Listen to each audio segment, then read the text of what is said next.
Hello and welcome to Talking Aussie Books, a new weekly podcast shining a spotlight on Australian fiction. My name is Claudine Tinellis. As a writer and avid reader, I love chatting about books. And in this podcast, I'll chat to authors, publishers and readers, giving you, dear listener, insight into what's hot on the Australian fiction scene. So if you're looking for your next book recommendation or just want to know more about Aussie fiction writers, this podcast is for you. Grab yourself a cuppa, sit back and enjoy. Kerry McGinnis is a much-loved Australian author who has written 2 memoirs and 9 best-selling outback suspense novels. Her latest book, entitled Croc Country, was released by Penguin Random House Australia earlier this month. It was a terrific read that had me itching to learn more about Australia's top end and in particular the Gulf country, about which Kerry writes so beautifully in this book.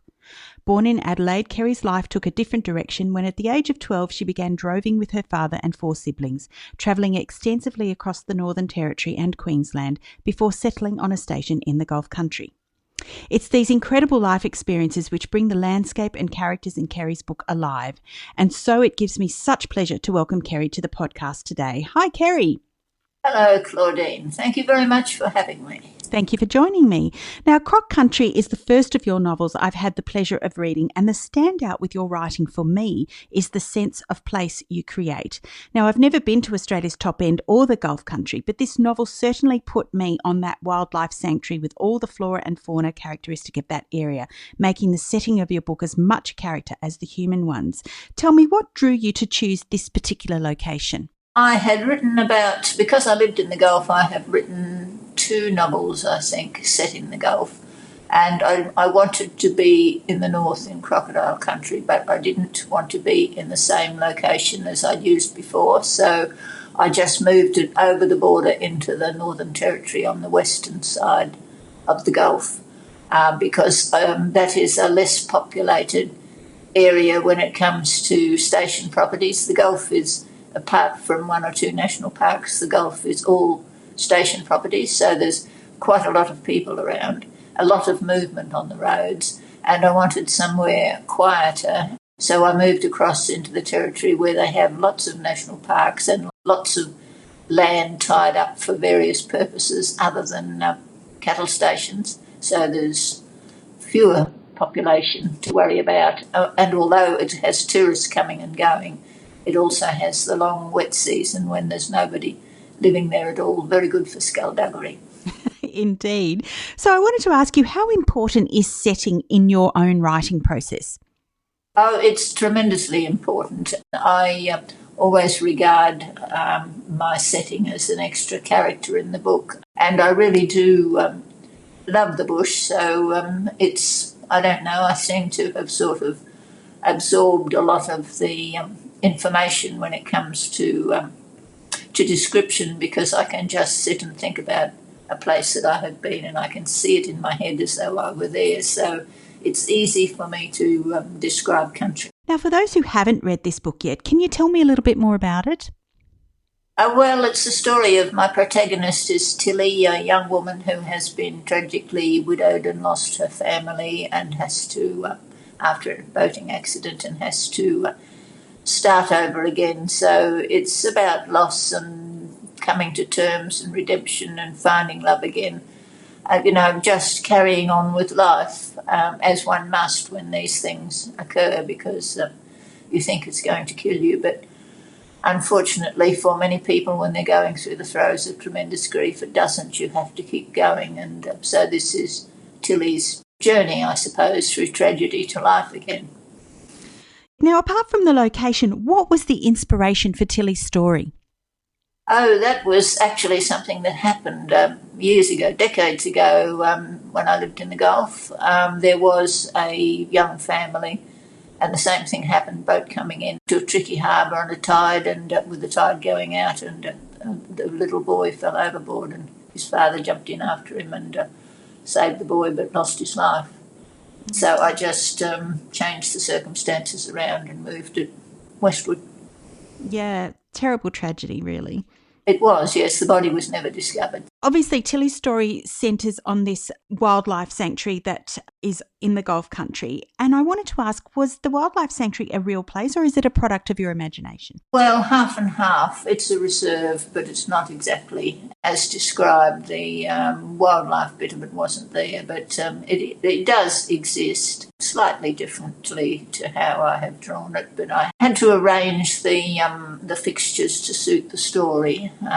And I have actually been there. I always travel if I haven't actually lived there before or passed through it. I always take a coach trip and while I'm writing the book and check out the localities that I'm writing about to be sure I get them right. So everything else that's like all the topographical details are there.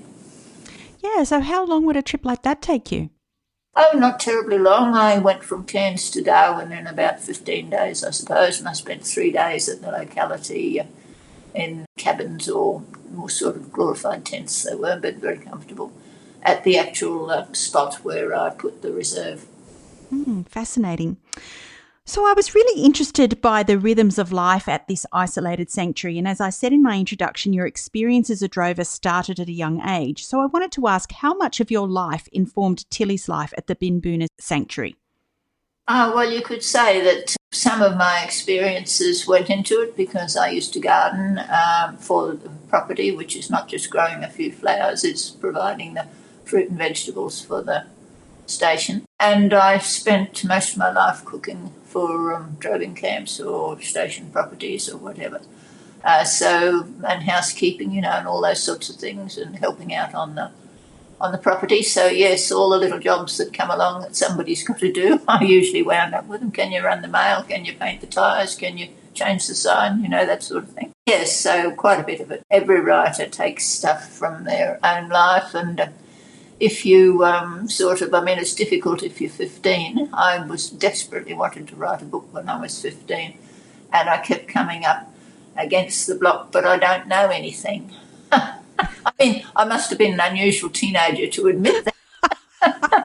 You want to write about people, particularly if you've lived an isolated life in the bush, well, you don't know many people. And, as far as love and sex and murder and all the rest of it, not that I was contemplating writing murder when I was 15, but still, you just don't know. So the longer you live, the more chance you have of garnering things in your own life, experiences and things that you read and see and do yourself that you can take little snippets of. It's like having a huge board of pastry and you want to make little things and you can take a bit here and a bit there and, the pastry is your life and it all fits in somewhere if you just keep writing. Fantastic. I doubt there would be many 15-year-olds these days who would say they didn't know much. No, well, they all know. They know everything. Yes, but they seriously know a lot more than I did when I was 15.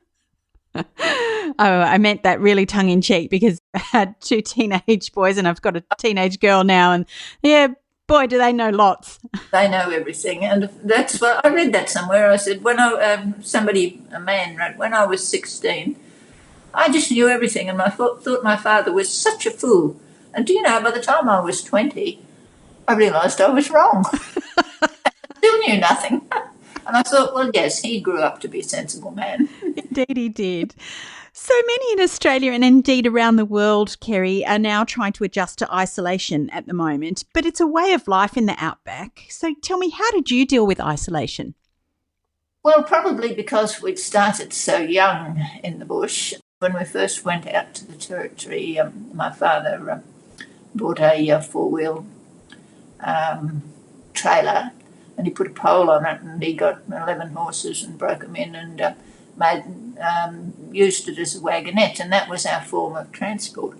And for 3 years we just trundled around the back roads and the stock routes across the centre heading for Queensland, and we didn't see a town at all and we only had each other for company. So, isolation was just normal. Once we got to Queensland we started contracting on the stations and we met more people and that, but I suppose what you get accustomed to when you're young never really leaves you. And then in the Gulf country, or anywhere in the north really, when the monsoon comes down, it's usually a 3 to 4 month episode, and once the road's closed you just don't go anywhere because it's not possible. It's just quag, you can't drive through a swamp.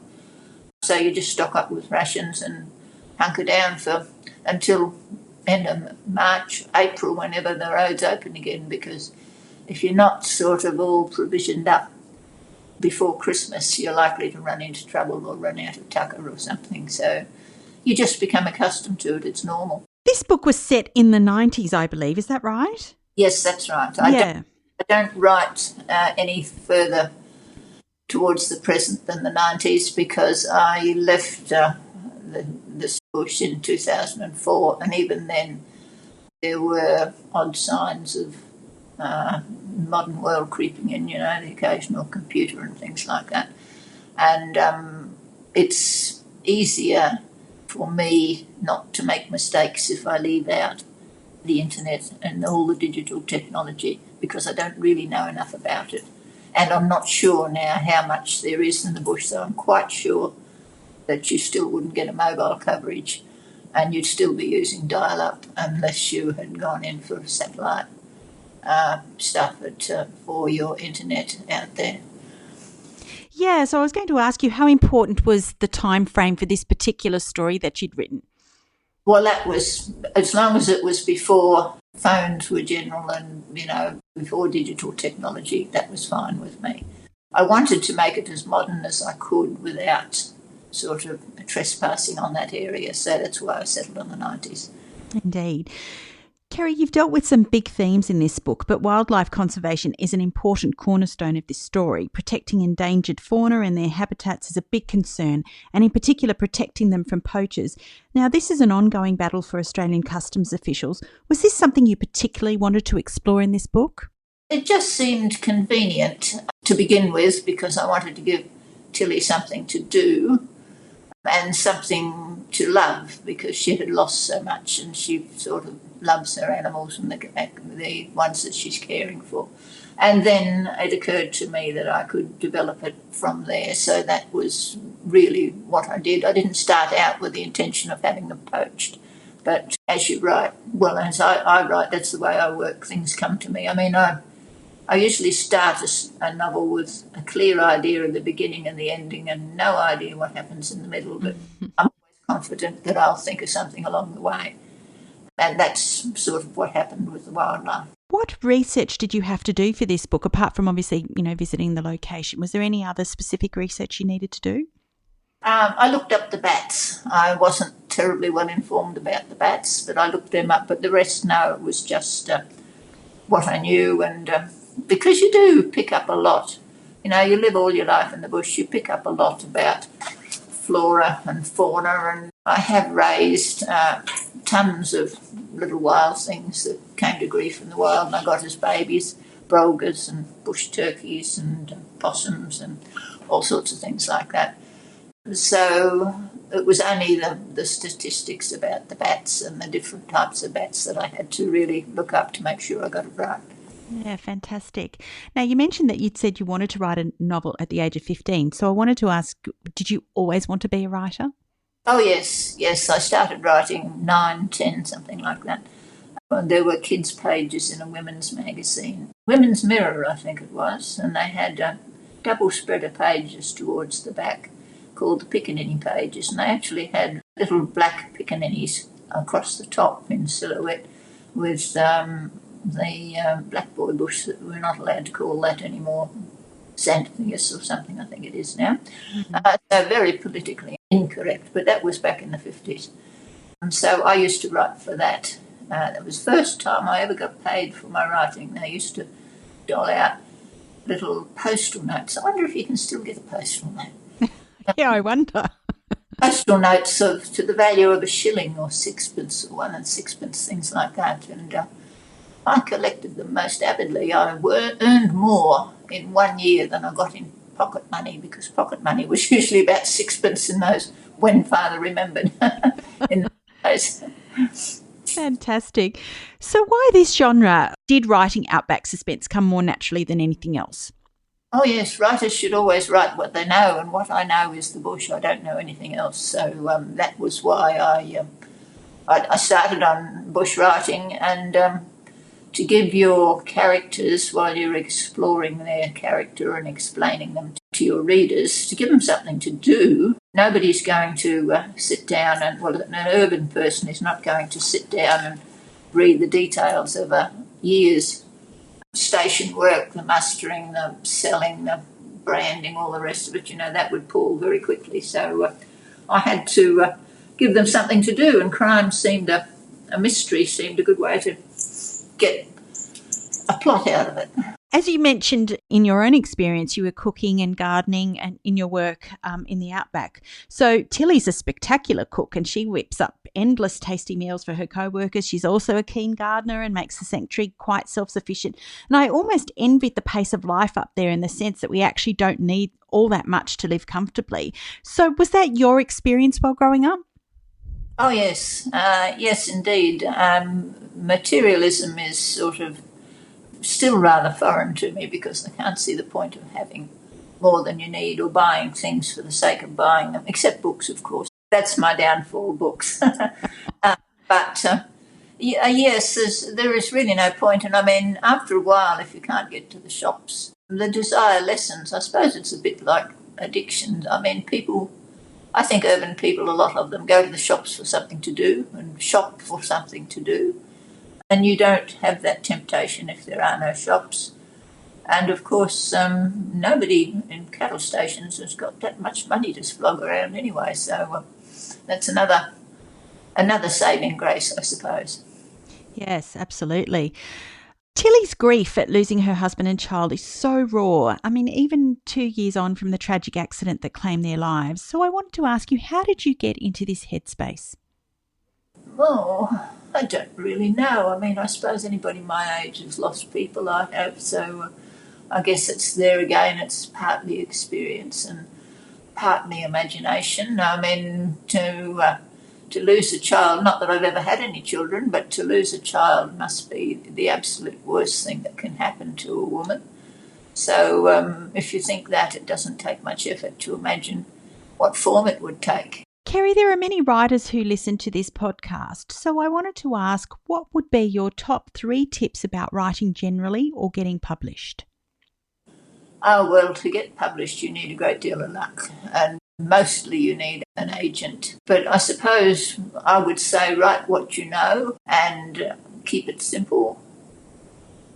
Depends on what you're writing, of course, but I try and do that, don't use highfalutin language where plain language will do.